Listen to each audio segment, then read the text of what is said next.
Hello and welcome to the wonderful world of fungi, or fungi. Both are acceptable pronunciations, but I say fungi because it's fungus, not fungus, though fungus is also fun to say. Fungi are a little bit like plants and more like animals than you might think. They diverged from protists about 1 billion years ago, and today scientists estimate that there are about 1.5 million species of fungi on the Earth. Though in a formal taxonomic way, we only know about 100,000 or so of them, and those that we have met are wonderful, weird, and in some cases, deadly. The fact is, death is pretty much what fungi are all about. Sure, there are the fun fungi, like the single-celled Saccharomyces, also known as yeast. Without them, we wouldn't have beer or wine or bread. It's also true that fungi are responsible for all kinds of diseases, from athlete's foot to potentially deadly histoplasmosis, aka spelunker's lung, caused by fungus found in bird and bat droppings. Fungi can even make people crazy. When the fungus Claviceps purpurea grows on grains used to make bread or beer, it causes gangrene, nervous spasms, burning sensations, hallucinations, and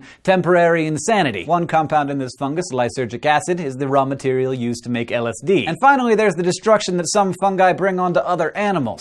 More than 6 million bats in North America have died since just 2007 due to a fungal disease called white nose syndrome. And a fungus has been implicated in several extinctions of amphibians and threatens many more, perhaps as many as 1/3 of all amphibians on Earth. But none of this is what I mean when I talk about fungi and death. While some members of the fungus family are total bummers, all of them together perform perhaps the most vital function in the global food web. They feast on the deceased remains of almost all organisms on the planet. And by doing that, they convert the organic matter that we're all made of back into soil from which new life will spring. So fungi, they thrive on death and in the process, make all life possible.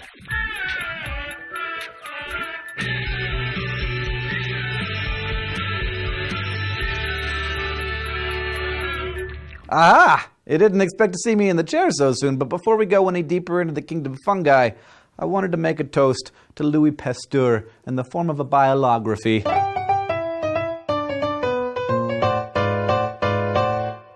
By Pasteur's time, beer had been brewed for thousands of years in cultures all over the world. Some experts think it may have been the very reason that our hunter-gatherer ancestors started farming and cobbled together civilization in the first place. But for all those millennia, no one understood how its most important ingredient worked. Until brewers could actually see what yeast were doing, the magic of fermentation was essentially magic. Pasteur himself was never a big beer drinker, but part of his academic duties in France required him to help find solutions to problems for the local alcohol industry. And as part of this work, in 1857, he began studying yeast under a microscope and discovered that they were, in fact, living organisms. In a series of experiments on the newfound creatures, he found that in the absence of free oxygen, yeast were able to obtain energy by decomposing substances that contained oxygen. We now know that Pasteur was observing yeast undergoing the process of anaerobic respiration, aka fermentation, breaking down the sugars in grains like malted barley and converting them into alcohol, carbon dioxide, and the range of flavors that we associate with beer. Along the way, Pasteur also discovered that beer was often contaminated by other bacteria and fungi. The growth of these beer-spoiling microbes, he found, could be thwarted for up to 90 days by keeping the beer between 55 and 60 degrees Celsius for a short period of time.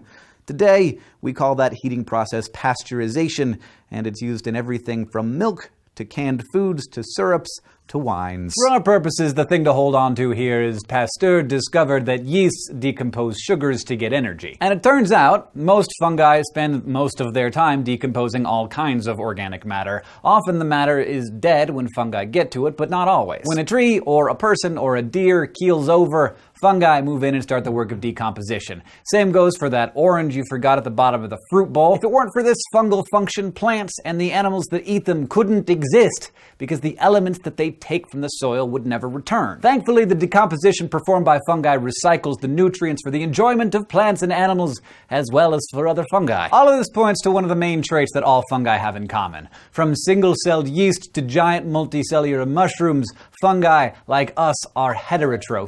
But instead of eating, they absorb nutrition from their surroundings. They do this mostly by secreting powerful enzymes that break down complex molecules into smaller organic compounds, which they use to feed, grow, and reproduce. Most multicellular fungi contain networks of tiny tubular filaments called hyphae. then grow through and within whatever they're feasting on. Unlike plant cell walls, which are made of cellulose, the cell walls of fungi are strengthened by the nitrogenous carbohydrate chitin, the same material found in the exoskeletons of insects, spiders, and other arthropods. The interwoven mass of hyphae that grows into the food source is called the mycelium, and it's structured to maximize its surface area, which, as we've learned in both plants and animals, is the name of the game when it comes to absorbing stuff. Mycelia are so densely packed that 1 cubic centimeter of rich soil can contain enough hyphae to stretch out 1 kilometer if you laid them end to end. So as hyphae secrete the digestive enzymes, fungi use the food to synthesize more proteins, and the hyphae continue to grow, allowing the fungi to conquer new territory and grow even more. As a result, fungi can get crazy big. Record-holding big. A single honey mushroom in the Blue Mountains of Oregon is thought to occupy some 2,386 acres. By area, the largest organism on the planet. Now, there are all kinds of crazy ways that fungi are classified, but probably the easiest and most useful is organizing them by how they interact with other organisms. The straight-up decomposers that break down dead stuff, the mutualists, which form beneficial relationships with other organisms, especially plants, and then there are the predators and the parasites. Decomposer fungi secrete enzymes that break down and absorb nutrients from non-living organic materials, such as that tree that nobody heard fall in the forest. In fact, the ability of fungi to break down lignin, which is like what makes wood woody, and break it into glucose and other simple sugars, is crucial for the cycle of life. They're pretty much the only organism that can do that. They can even decompose proteins into component amino acids. Basically, all the black bits in the soil in your backyard are tiny fragments of former plants digested by fungi. Mutualist fungi are a smaller group. Many have specialized hyphae called haustoria that tangle themselves with plant roots for the benefit of both organisms. These guys help plants absorb nutrients, especially phosphates, by breaking them down more efficiently than the roots can themselves. In turn, the fungi send out their hyphae into the plant's root tissue and withdraws like a finder's fee, basically, in the form of energy-rich sugars. These mutualistic relationships are known as mycorrhizae, from the Greek words mykes, or fungus, and rhizon, or root. Mycorrhizae are enormously important in natural ecosystems as well as in agriculture. Almost all vascular plants, in fact, have fungi attached to their roots and rely on them for essential nutrients. Growers of barley, the main ingredient in beer, will even inoculate barley seed beds with specific mycorrhizal fungi to help promote growth. Other fungi aren't nearly so kind to their hosts. Predatory fungi actively capture prey with their hyphae. The soil fungus Arthrobotrys uses modified hoops on its filaments to snare nematodes and absorb their inner tissue. Then there are the parasites, those fungi that feed on living organisms without killing them, at least for a while. Take one of my personal favorites, the zombie ant fungus, or Ophiccordyceps. It shoots spores into an ant where their hyphae grow into its body and absorb nutrients from non-essential ant organs. When the fungus is ready to reproduce, it invades the ant's brain and directs it to march to a cool, moist location in the forest where its so-called fruiting spores erupt through the ant's head to spread even more spores. And just to prove that even fungi have superheroes, in 2012, scientists discovered that these zombie spores have themselves been targeted by another parasitic fungus. Not a lot is known about this ant-saving fungus other than it sterilizes many of the zombie spores through a process likened to chemical castration. That is so messed up. Weird. Alright, now since I brought that up, we should talk briefly about fungus sex. Fungi reproduce any way they can, either sexually or asexually. Some species even do it both ways. But whichever way they choose, most propagate themselves by producing enormous numbers of spores, much like we saw in non-vascular plants and the simplest vascular plants, the ferns. But, and this is a big but, sexual reproduction in fungi isn't like sex in any other organism we've studied so far. The concepts of male and female don't apply here at all. Some fungi reproduce on their own, others can reproduce with any other individual that happens to be around, and still others can only mate with a member of a different so-called mating type.